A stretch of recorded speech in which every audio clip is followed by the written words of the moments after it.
इतिहास की बुक पढ़ दो क्या ना गुरुजी कौन पढ़ी से, तो ये काम आएगी एग्जाम के वक्त। अब बीच बीच में इन स्टेपों से जब एक भक्त गुजरता है तो बीच में कुछ लोगों से राय भी लेता है, विचार विमर्श करता है। आदमी राय हमेशा अपने आदर्श से लेता है, आदमी अपना आदर्श उस व्यक्ति को मानता है जो व्यक्ति अपने जीवन में सक्सेस है, सफल है। अब सफल आदमी की कुछ लोग राय बढ़िया देंगे आपको कि इस तरीके से तैयार करो, लेकिन 90% लोग तो इस तरीके की राय देंगे कि जैसे वो तो एक महान आदमी है, ऑटोमेटिक ही सिलेक्शन हुआ है।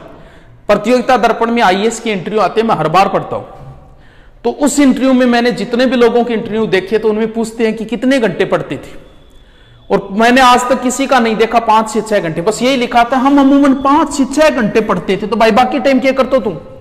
यार 5-6 घंटा पढ़ के आईएएस बन के, वाह यार तो पुलिस में नहीं बन रहे लोग, ऐसा क्यों माहौल बना रहे हैं? पिछली बार एक आईएएस का इंटरव्यू हुआ, बड़ा अफसोस हुआ मुझे पढ़ के, जब उसने ये कहा कि मेरा गर्लफ्रेंड की वजह से सिलेक्शन हुआ था, लोग तुम्हें आदर्श मानते हैं। महाभारत में भगवान कृष्ण कहते हैं कि दुनिया में ऐसी कोई चीज नहीं है कि जिसे मैं प्राप्त न कर सकूं, लेकिन फिर भी मैं काम कर रहा हूं। क्यों कर रहा हूं? क्योंकि लोग मुझे आदर्श मानते हैं, लोग मुझे दृष्टांत मानते हैं। जब मैं काम नहीं करूंगा तो लोग मुझे दृष्टांत मान के काम नहीं करेंगे, मुझे करना पड़ेगा काम। तो वो लोग जो सफल हो गए वो ऐसी राय दे रहे हैं, गर्लफ्रेंड से सिलेक्शन हुआ, एक कह रहा है मैं आईपीएल देखता था, एक कुछ भी बोल रहा है कि 5-6 घंटे से ज्यादा पढ़ता नहीं था, तो बाकी काम क्या करता था रे तू? तो ये क्या है? अब आप जैसे गांव में किसी का सिलेक्शन हुआ, 2nd ग्रेड में हुआ, 1st ग्रेड, आप राय लेने के लिए जाते हो। अब देखो कोई जो सही है वो तो सही दे देगा, बाकी 90% कैसी राय दी? थोड़ा सर सिलेक्शन है, थोड़ा बताओ उनके। अरे ना रे मन तो बेरो ही को नहीं हो, वो सागरो फोन आयो बोलो रे कोलेटर आ गयो है, यार गाड़ी कर रखी तन चालनो पड़ो, जुद मत सागे गयो जुद हो। वाह यार इतनी जल्दी दिन भूल गए बेरोजगारी के। और सत्य है लोग भूल जाते हैं अपने दिन। 3rd ग्रेड में जिनका सिलेक्शन हुआ, बड़ी मेहनत से सिलेक्शन होता है, सिलेक्शन होने के बाद पता है क्या करते हैं? 2nd ग्रेड जैसे 3rd ग्रेड में सिलेक्शन हो गया, अपनी बेरोजगारी के दिन भूल जाते हैं, और जब तैयारी करते हैं तब तो बोलते हैं कि पाकिस्तान में ड्यूटी आई तो वहां भी कर लेंगे। फिर ड्यूटी आ गई डार्क जोन है, फिर 3rd ग्रेड में सिलेक्शन है, फिर दोबारा 3rd ग्रेड का पेपर देते हैं, किसी एक बच्चे के आगे फिर आते हैं, वो कहते हैं वेटिंग निकल जाए, काय की निकल जाए, कब निकलेगी? ऐसे करने से आप किसी एक व्यक्ति के आगे नहीं आ रहे, आप 10 लोगों का रोजगार छीन रहे हो, आप 10 लोगों को, यानी 10 लोग पालते हैं। एक नौकरी लगाओ, आदमी 10 लोगों का पालन पोषण करता है, तू उन 10 लोगों के आगे आए, तूने अब किसी का रोजगार छीना है।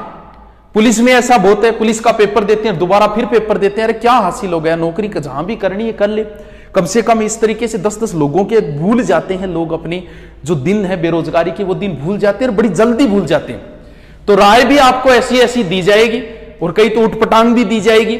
चलो उनका जिक्र न करते हुए यहां तक पहुंचो, 3रे स्टेप पे। अब देख लो 3रे स्टेप तक मुझे पहुंचने में इतना टाइम लग गया, तो आपको तो कितना लगेगा देख लो। 3रे स्टेप पे जब आदमी पहुंचता है, एक गाइड चाहे कोई ले आओ, घटिया से घटिया ले आओ कि आपको लगे इससे घटिया कोई गाइड नहीं है, वो ले आओ। गाइड आपको लानी पड़ेगी, जिसकी आप तैयारी करो उसकी एक गाइड जरूर लेके आओ, क्योंकि इससे आपको पता चलता है क्या सिलेबस है क्या है। एक गाइड से बाहर कितना का मैटर जाता है गुरुजी? 5%। बिल्कुल, मान लो अभी पेपर हुए हैं 1st ग्रेड का, फेसबुक पे पोस्ट देख लेना, एक भी पोस्ट मैंने नहीं देखे, सारी पोस्टें ऐसी देखी है, हमारी बुक से इतने पर्सन आए, हमारी बुक से इतने पर्सन आए। किसी कोचिंग वाले ने नहीं डाला कि मेरे नोट्सों से इतने पर्सन आए, किसी कोचिंग के अध्यापक ने नहीं डाला मेरे नोट्सों से इतने आए। नहीं आते भैया, फेंकने की बातें होती है, वो किताबों से आएगा। पिछली बार राजस्थान पुलिस के बी पार्ट में कोई कोचिंग वाला कह दो कि मेरे नोट्सों में से आया था, लेकिन किसी ना किसी किताब से तो आए हैं। इसलिए ज्यादा कोचिंग नोट्सों के पीछे मत भागो, अपनी गाइड अपनी बुक से नोट्स बना लो अगर सिलेक्शन चाहते हो तो। वो तो फेंकने की बातें होती है। गाइड के अंदर ना गुरुजी 5 को नहीं ज्यादा जाए, चलिए आप 10 उड़ जाते हो, ना गुरुजी ज्यादा जाए, चलिए यार 15 उड़ जाते हो, ना गुरुजी 20% मैटर 12 उड़ जाए, तो कोई नहीं जान दे यार 20%, फिर भी 80 बच रहे हैं। अरे तो तेरो तो 80 में सिलेक्शन होने लाग रहे, फिर क्यों इन्हें भी ना भासतो फिर? एक गाइड को रट दो, पेज तक याद हो जाए तो दूसरी ले लेना। पेज याद होने का मतलब, जैसे कोई प्रश्न आया कि मेवाड़ मुगल संधि कब हुई, तो ऐसे होना चाहिए कि भाई पेज गए ई साइड में नीचे नीचे लिखे है, इनका मतलब पेज याद होगा, फिर तू पढ़ ले चाहिए। बाकी एक तो पहले रट ले कि उसमें जो भी कुछ है मैं पहले तो ये रटूंगा। एक गाइड से अगर आप पहुंच गए यहां तक, इसमें कभी पहले रुचि नहीं होती है। ये लास्ट दाम है। राइटरों की बुकें आदमी सबसे अंत में पढ़ता है। जिस दिन तुम्हारा गाइड पढ़ने का मन करने लग जाए, समझ लो सिलेक्शन के नजदीक पहुंच गए। अगर आपका राइटरों की बुक पढ़ने में आनंद आने लगा तो समझो अब तो आप परम धाम के नजदीक ही हो। अगर यहीं अटके हुए हो तो बहुत दूर हो। जितना जल्दी हो सके छोड़ देना, जितना जल्दी हो सके। यहां तक बुक में अगर रुचि हो गई अच्छे अच्छे राइटरों की, तो फिर तो कहना ही क्या भाई। फिर तो आपको जरूरत ही नहीं पुलिस की, आप तो फिर कॉलेज लेक्चरर भी बन सकते हो। और जब यहां पहुंचोगे, सर लग जाएंगे क्या? अरे क्या लग जाएंगे यार। 21 साल का एक, अभी आरजेएस का रिजल्ट आया था, 21 साल का एक लड़का जिसका नाम था मयंक प्रताप सिंह। 21 साल का एक लड़का जज बन गया था। 21 साल को गुरुजी, हाँ 21 साल को, 25-25 का थे हो गया था, याद आ गई है। जिस उम्र में तुम कोचिंगों में घूम रहे हो उस उम्र का एक लड़का जज बन गए। जिस उम्र में तुम लोगों की गाड़ियों में बैठ के आ रहे हो उस उम्र का एक लड़का सरकार से गाड़ी ले ली।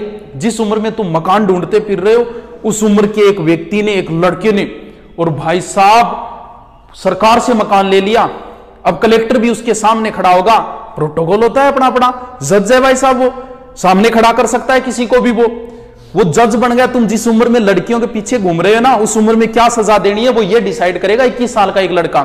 तुम जिस उम्र में फेसबुक पे सर्च मार रहे हो उस उम्र का एक लड़का जज बन गया, न्यायाधीश बन गया, राजा बन गया। न्याय करने का अधिकार राजा को होता था, राजा बन गया एक लड़का।